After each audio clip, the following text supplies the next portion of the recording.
Hi everyone, welcome to this video. आज का जो वीडियो है वो इंडियन कॉन्स्टिट्यूशन का 5th वीडियो है। इसके पहले के वीडियो में हमने पढ़ा भारत के संविधान का भाग 3, जिसमें हमने पढ़ा मौलिक अधिकार। ये जो मौलिक अधिकार है ये अनुच्छेद 12 से लेकर के अनुच्छेद 35 तक है, लेकिन संविधान ने इसको भी 6 कैटेगरी में डिवाइड किया है, जिसमें कि हमने पहले वीडियो में फर्स्ट कैटेगरी पढ़ी थी, जो कि आर्टिकल 12 से लेकर के 18 तक था, जिसमें हमने पढ़ा समानता का अधिकार। आज के वीडियो में हम मौलिक अधिकार की दूसरी कैटेगरी को पढ़ेंगे, जो आर्टिकल 19 से लेकर के 21 तक है। So without further delay let's get started. सबसे पहले हम जानते हैं कि मौलिक अधिकार होते क्या हैं।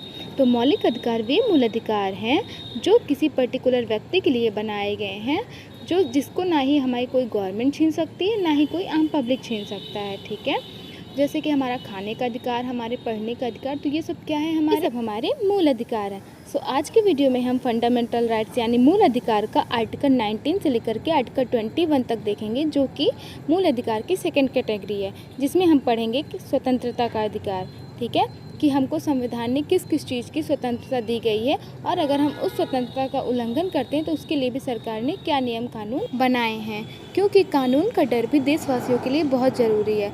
इस तरह अगर कानून का डर नहीं होगा तो हमारे देश में आए दिन कितने सारे क्राइम होंगे और सब अपना अपना अधिकार लेकर के घूमेंगे। इसलिए देश को अच्छे से चलाने के लिए कानून का डर भी बहुत ज़रूरी है। इसीलिए संविधान ने कुछ ऐसे नियम कानून बनाए हैं कि अगर हमारे किसी कार्य से किसी दूसरे को तकलीफ होती है तो आपसे आपके कुछ मूल अधिकार छीन लिए जाएंगे। जैसा कि आपको समझ में आ गया होगा कि हमारे लिए जो संविधान ने रूल बनाए हैं, तो हमको उस रूल के दायरे में ही रह करके अपना कार्य करना होगा।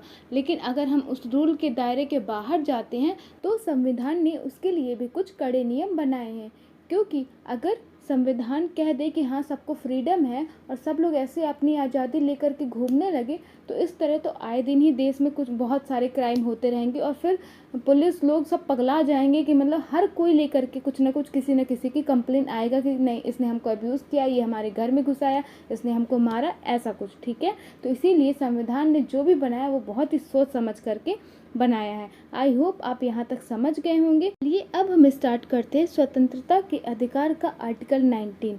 तो आर्टिकल 19 जो है वो कहता है बैकबोन ऑफ कॉन्स्टिट्यूशन। आर्टिकल 19 को बैकबोन ऑफ कॉन्स्टिट्यूशन कहते हैं, मीन्स इसको संविधान की रीढ़ कहा जाता है।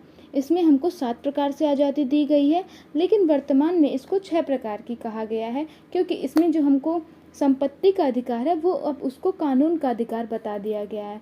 ठीक है, तो इसमें जो 7 प्रकार की आज़ादी दी गई है उसमें से जो सबसे पहली आज़ादी है वो है अभिव्यक्ति। अब इसको इंग्लिश में कहेंगे एक्सप्रेशन। सपोज हम बहुत खुश हैं, ठीक है, तो अब हम अपनी खुशी बोल करके भी व्यक्त कर सकते हैं या सेलिब्रेशन करके भी व्यक्त कर सकते हैं। ठीक है, तो हमको इसमें हम अपने एक्सप्रेशन दूसरों को व्यक्त कर सकते हैं, इसकी हमको आज़ादी है। अब जैसे दूसरा हो गया कि सपोज़ करिए कि कोई नेशनल लीडर की डेथ हो गई, अब हम उसके लिए मौन धारण भी कर सकते हैं, तो इसकी भी जो आज़ादी है वो हमको आर्टिकल 19 देता है। ठीक, अब सपोज करिए हमको कोई सरकार है, ठीक है, वो हमको पसंद नहीं है, तो हम उसके विरुद्ध हम उसका पुतला भी फूंक सकते हैं, मतलब तो इसकी भी हमको आज़ादी दी गई है। अब जैसे मीडिया है तो वो किसी से कोई भी सवाल जवाब कर लेती है, तो उसकी भी आज़ादी दी गई है। लेकिन हाँ, आपको इतना याद रखना चाहिए कि आप एक दायरे में रह करके ही आप किसी से कुछ पूछ सकते हो या किसी के लिए कुछ कर सकते हो। अगर वो दायरे के बाहर है तो सरकार ने उसको भी गलत बोला है कि अगर आपके किसी कार्य से किसी दूसरे को तकलीफ़ पहुंचती है तो संविधान कहता है कि आपकी उस जो आज़ादी है उसमें से आपकी कुछ आज़ादी छीन ली जाएगी। ठीक है, तो आई होप आपको आर्टिकल 19 का जो 1 नंबर है अभिव्यक्ति, वो आपको अच्छे से समझ में आ गया होगा। इसके बाद जो दूसरा है वो है सभा।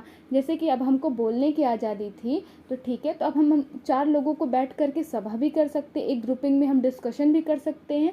तो वो जो आज़ादी दी गई है वो आर्टिकल 19 के सेकंड में दी गई है। ठीक है, फिर इसमें जो थर्ड आता है वो आता है संगठन। अब हमने सभा कर ली, कई सारी सभाएं हो गई, अब हम अपने ज़िले में एक संगठन बनाना चाहते हैं, तो जो उसकी भी जो आज़ादी है वो आर्टिकल 19 के थर्ड में दी गई है।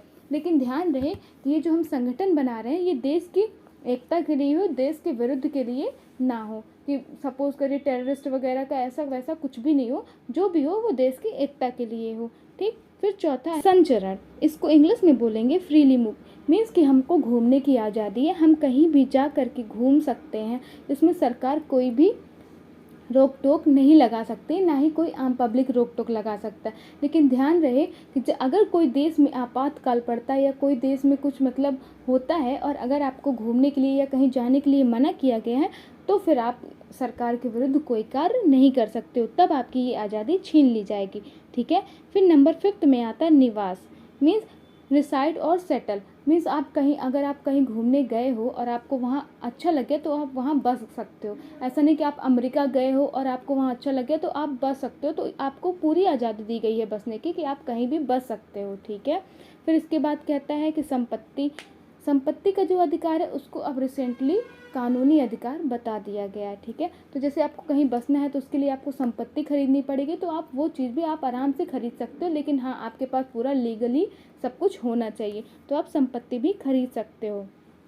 ठीक। अब आप वहाँ बस गए, आप संपत्ति भी खरीद ली, अब आप कोई व्यापार खड़ा करना चाहते हो, कोई बिजनेस स्टार्ट करना चाहते हो, तो उसके लिए भी आपको आर्टिकल 19 राइट्स देता है कि आप कोई भी व्यापार, एक अच्छा बिजनेस आप कर सकते हो, लेकिन इसके विरुद्ध नहीं होना चाहिए। जैसे कि बहुत लोग होते हैं कि वो गन वगैरह, राइफल्स वगैरह, ये बॉम्ब वगैरह खरीद करके दूसरे देश पहुंचाते हैं, तो ऐसा कोई कार्य नहीं होना चाहिए। जो भी होना चाहिए वो लीगली होना चाहिए। ठीक है। आई होप आपको आर्टिकल 19 अच्छे से समझ में आ गया होगा, जिसमें कि हमको 7 प्रकार की फ्रीडम्स दी गई हैं, लेकिन वर्तमान में इसको 6 प्रकार की कहा गया है, जिसमें कि संपत्ति का जो अधिकार है उसको कानूनी अधिकार बता दिया गया है कि अगर कभी सपोज़ आपकी संपत्ति है, वो अगर जैसे रोड वगैरह बनती है और आपका घर थोड़ा सा आगे आ रहा है, तो अगर आपकी घर की ज़मीन सरकार ले रही है, तो उसके लिए भी सरकार बाकायदे आपको मुआवजा वगैरह जो भी होता है सरकार के प्रोसीजर में, वो आपको अप्लाई करवाएगी। ठीक है। तो इसलिए संपत्ति का जो अधिकार है वो अब कानूनी अधिकार हो गया है। अदरवाइज इसके अलावा जो 6 प्रकार की आज़ादी है वो आपको आर्टिकल 19 के तहत आपको अच्छे से समझ में आ गई होगी। ठीक है। आज के लिए बस इतना ही। Please like my video, subscribe my video and press the bell icon, and thanks for watching. तब तक के लिए राधे राधे।